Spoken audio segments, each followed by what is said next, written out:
ဟုတ်ကဲ့အားလုံးပဲမင်္ဂလာပါဗျာမောင်တီထွင်းရဲ့ channel လေးကနေကျွန်တော်ပြည်သက်ကြီးအားလုံးတစ်ခါပြန်လဲကြိုဆိုလိုက်ပါတယ်ဗျကျွန်တော်မောင်တီထွင်းဖြစ်ပါတယ်ကျွန်တော် channel လေးမှာဆိုရင် list နဲ့ပတ်သက်တဲ့ဗုဒ္ဓလေးကျွန်တော်ပြောပြနေပြီးတော့ကျွန်တော်အိမ်မှာရှိတဲ့ list ပစ္စည်းတွေကိုဘယ်လိုပြင်ရမလဲဆင်ရမလဲဘယ်လိုပြင်လဲအသုံးပြုလို့ရမလဲဆိုတဲ့နည်းလမ်းလေးတွေကျွန်တော်ပြောပြမျှဝေပေးနေဖြစ်ပါတယ်ဗျာဗောနော်ဟုတ်ပြီကျွန်တော်ဒီနေ့မှာလဲကျွန်တော်ခိုင်းလို့ပဲဗောနော်ကျွန်တော်ဒီမှာ LED မီးအိမ်လေးတစ်ခုကိုအလဲကူဆုံးကျွန်တော်တို့ပတ်ဝန်းကျင်မှာရှိတဲ့လက်စစ်ပစ္စည်းဆိုင်နေတာပေါ့နော်ဝယ်လို့ရတဲ့ပစ္စည်းလေးတွေကိုအသုံးပြုပြီးတော့အလွယ်ကူဆုံးကျွန်တော်ပြုလုပ်ပြသွားမှာဖြစ်ပါတယ်ဗျအားလုံးလည်းစိတ်ဝင်စားပြီးတော့ကြိုးရှိမယ်လို့ကျွန်တော်ပြောလင်းနေကျွန်တော်ဗီဒီယိုလေးအဆုံးလေးကျွန်တော်တို့လိုက်ပါရှုအားပေးပါအောင်ဗျကျွန်တော်ရဲ့ channel လေးအကြောင်းကျွန်တော်ရဲ့ပရိသတ်တွေကတည်ပြီးသားဖြစ်ပြီးကျွန်တော်ရဲ့ channel လေးကိုအခုမှလေးဝင်ရောက်ကြည့်ရှုလေ့လာတဲ့သူဆိုရင်ကျွန်တော်ရဲ့ channel လေးကကျွန်တော်အခုလိုမျိုးပေါ့နော်စိတ်ဝင်စားတာကောင်းတဲ့ဗီဒီယိုတွေပြင်းစင်နေထွန်းနေဗီဒီယိုတွေကျွန်တော် channel ထဲမှာအများကြီးတင်ပေးခဲ့ပြီးပါပြီအဲ့တော့ကျွန်တော်အဲ့ဒီကောင်လေးကို playlist တွေ9ခုလည်းကျွန်တော်ခွဲပြီးတော့တင်ပေးထားရပါတော့အဲ့ဒီ playlist တွေ9ခုထဲကပြီးတော့မိမိနှစ်သက်တဲ့စိတ်ဝင်စားတဲ့ဗီဒီယိုကိုအလွယ်တကူပြန်လဲသွားရောက်ကြည့်ရှုအားပေးနိုင်ပါတယ်ဗျဟုတ်ပြီအဲ့ကျွန်တော်ဒီဗီဒီယိုလေးကိုစလိုက်မှာပြပြပေးမယ်ပစ္စည်းလေးရတော့ဒီမှာကျွန်တော်ထားပါပြီပေါ့နော်ဒီမှာဒီပစ္စည်းလေးတွေကအဓိကလိုအပ်တယ်ပေါ့နော်ဒီမှာ LED မီးအိမ်လုံးမှာဖြစ်တဲ့အတွက်ကိုဒီမှာဒီကောင်လေးကကျွန်တော်လက်စစ်ပစ္စည်းဆိုင်နေပေါ့နော်ဓာတ်မီးဆိုင်နေ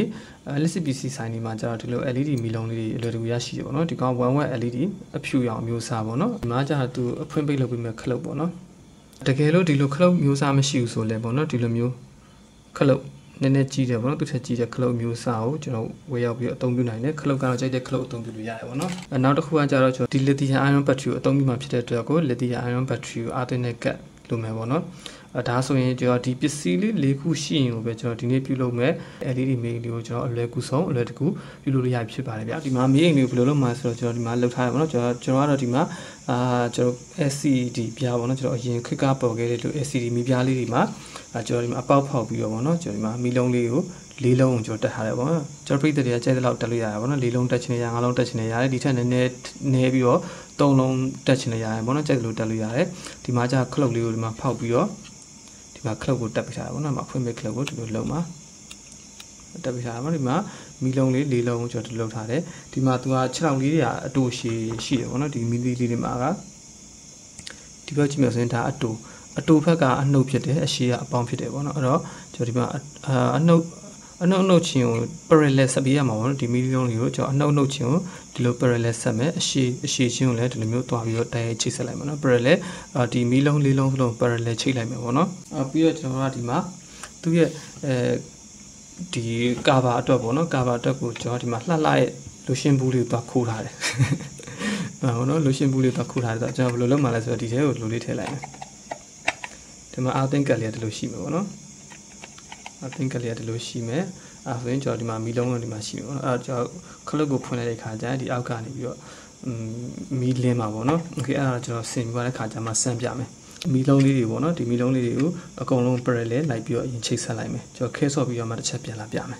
ကျွန်တော်ဒီမှာအပေါင်းအနှုတ်ပေါ့နော်အပေါင်းအနီကျိုးလေးနဲ့ကြာမီလုံးရဲ့အပေါင်းလေးပဲချိတ်ထားတယ်အနက်ကျိုးလေးကြာတော့မီလုံးအနှုတ်ကျိုးလေးပဲကျွန်တော်ဆက်ထားတယ်ပေါ့နော်အကုန်လုံးက parallel ဆက်ထားတာဖြစ်တယ်အဲကျွန်တော်ဒီကောင်ကိုဆက်ထားတာမှန်ပေါ့နော်ကျွန်တော်ဒီသူ့ရဲ့မီကျိုးအပေါင်းနှုတ်လေးနှစ်ကျိုးကျွန်တော်တို့ကဒီတက်ခဲနဲ့တွားပြီးတော့ဒီလိုမျိုးကျွေးကြည့်လို့ရတယ်ပေါ့နော်အနှုတ်ဒီကောင်အပေါင်းโอเคဒါဆိုရင်မီလုံးလေးလုံးလင်းပြီပေါ့နော်ထပ်ပြီးတော့လင်းအားကောင်းချင်တော့လေမီလုံးထပ်ပြီးတော့တိုးပေါ့နော်ကျွန်တော်ဒီမှာထပ်တိုးလို့ရတယ်ကျွန်တော်လေးလုံးလောက်ဆိုဆင်ပြီးပြီဒီမီလုံးလေးမှာကျွန်တော်အပေါင်းတို့ကိုမတည်ဘူးဆိုရင်ကျွန်တော်ခုနကပြောသလိုမျိုးဒီ6တော့အတူအရှိနဲ့လည်းခွဲလို့ရတယ်ပေါ့နော်6တော့တိုးတဲ့ဘက်ကအနှုတ်ပေါ့နော်6တော့အတူအရှိနဲ့မကြည့်ချင်ဆိုလည်းရတယ်ဒီမှာဒီမီလုံးလေးတွေအထက်ကအပြားလေးကိုကြည့်လိုက်ပေါ့နော်ဒီဘက်အပြားနည်းနည်းကြီးတယ်ဒီဘက်အပြားသေးတယ်ပေါ့နော်အဲ့တော့ဒီအပြားကြီးတဲ့ကောင်ကအနှုတ်ဒီဘက်ကအပြားကြီးတဲ့ကောင်ပေါ့နော်ဒီဘက်ကအပြားကြီးတဲ့ကောင်ကအနှုတ်ဖြစ်တယ်ဒီဘက်ကအပြားသေးတဲ့ကောင်အပေါင်းဖြစ်တယ်ပေါ့နော်အနေနဲ့ခွဲခြားလို့ရတယ်အဲ့တော့ကျွန်တော်အနှုတ်ချင်းအပေါင်းချင်းအကုန်လုံးကျွန်တော် parallel လိုက်ဆက်ပေးလိုက်တဲ့အခါကျရင်ကျွန်တော်အခုလိုမျိုးရရှိတယ်ပေါ့နော်ဒီမှာကျွန်တော်ကဒီမှာမီးအိမ်မှာသုံးဖို့ဆိုပြီးတော့ဒီမှာ1500 mAh ရှိတဲ့ battery လေးနှလုံးကိုကျွန်တော် parallel ချိတ်ထားတယ်ပေါ့နော်သူ parallel ဆိုတော့အပေါင်းချင်းအနှုတ်ချင်းချိတ်ထားတယ်ပေါ့နော်ကျွန်တော်ဒီမှာဘာထပ်လုပ်ဆရာလို့လဲဆိုတော့ကျွန်တော်ဒီမီလုံးကိုတွားမယ်ဒီအပေါင်းတကြိုးကြာဒီခလုတ်ကတစားကိုတွားမယ်ပေါ့နော်ဒီမှာခလုတ်က3စားမှာကျွန်တော်ကချိတ်တဲ့2စားကိုသုံးမယ်ပေါ့နော်ဒီဘယ်ဘက်2စားကိုသုံးလဲရတယ်ညာဘက်2စားကိုလည်းသုံးချင်လဲရတယ်ပေါ့နော်ချိတ်တဲ့2စားကိုသုံးမယ်ဒီမီဒီယာလာတဲ့တကြိုးအပေါင်းကျိုးတကြိုးကိုကျွန်တော်ဒီမှာဒီအပေါင်းတချို့ကျွန်တော်ခလုတ်ရဲ့တစားကိုလာမယ်ဒီခလုတ်ရဲ့တစားမှာဘက်ထရီရဲ့အပေါင်းမှုကိုတွားမယ်ပေါ့နော်ဒီမီလုံးရဲ့အနှုတ်ကတော့ကျွန်တော်ပုံမှန်ခိုင်းလို့ပဲဘက်ထရီရဲ့အနှုတ်ကိုတိုက်သွားကျွေးလိုက် drive သွား join လိုက်ရုံပဲ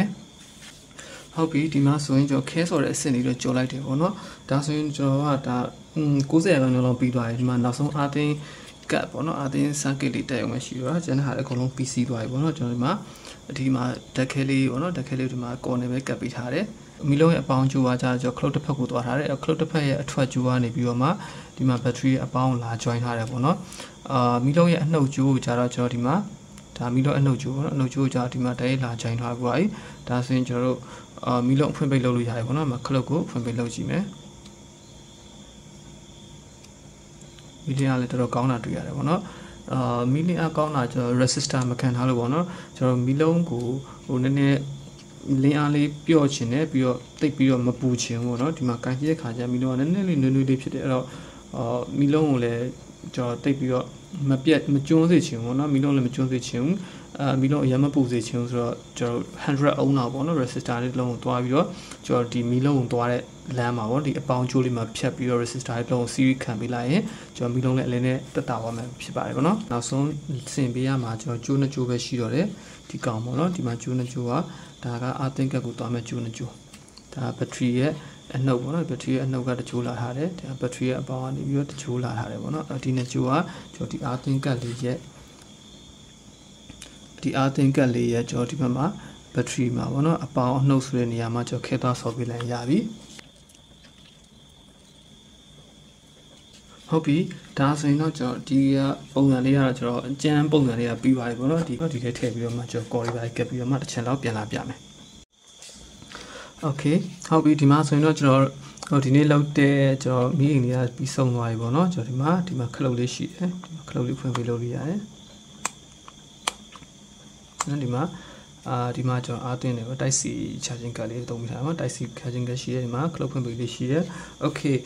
ကျွန်တော်ဒီနေ့မှာကျွန်တော်ဒီဘူးလေးကိုဟိုရွေးချယ်ထားတဲ့ရည်ရွယ်ချက်ကကျွန်တော်မပြောပြရသေးဘူးပေါ့နော်ဒီကောင်ဘာလို့ကျွန်တော်ရွေးချယ်ထားလဲဆိုတော့ကျွန်တော်မိုးလုံရေလုံဖုံလုံးပေါ့နော်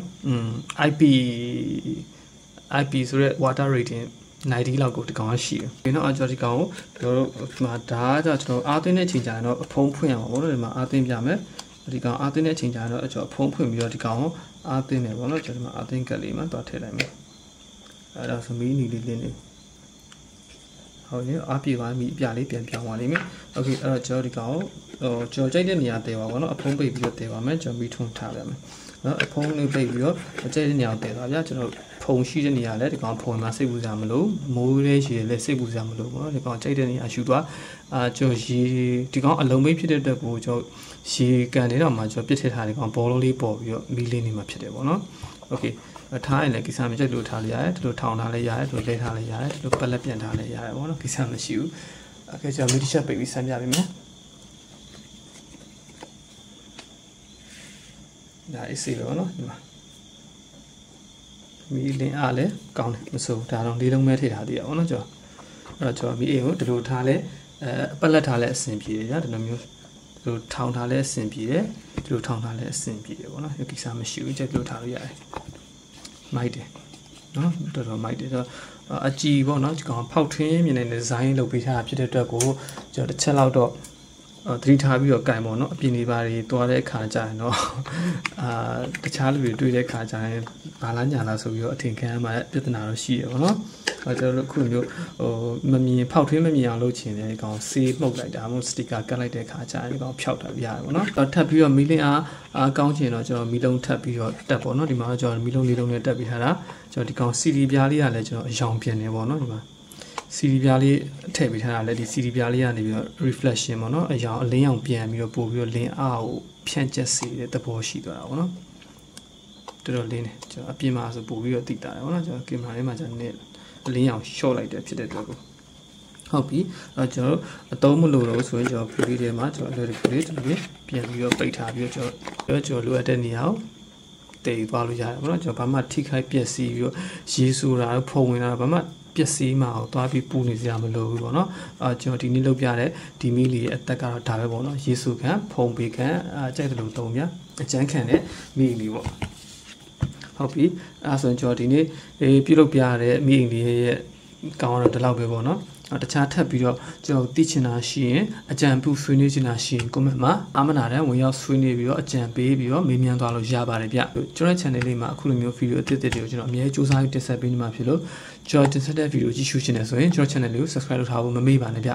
ကျွန်တော်ဒီနေ့ video လေးကိုကြည့်ရှုအားပေးတဲ့ပရိသတ်ကြီးအားလုံးကျေးဇူးအများကြီးတင်ပါတယ်ကျွန်တော်လည်းနောက်လာမယ့် video အသစ်မှာကျွန်တော်ပရိသတ်အားလုံးနောက်တစ်ခါပြန်လည်ဆုံတွေ့ပါအောင်မယ်ဗျ bye bye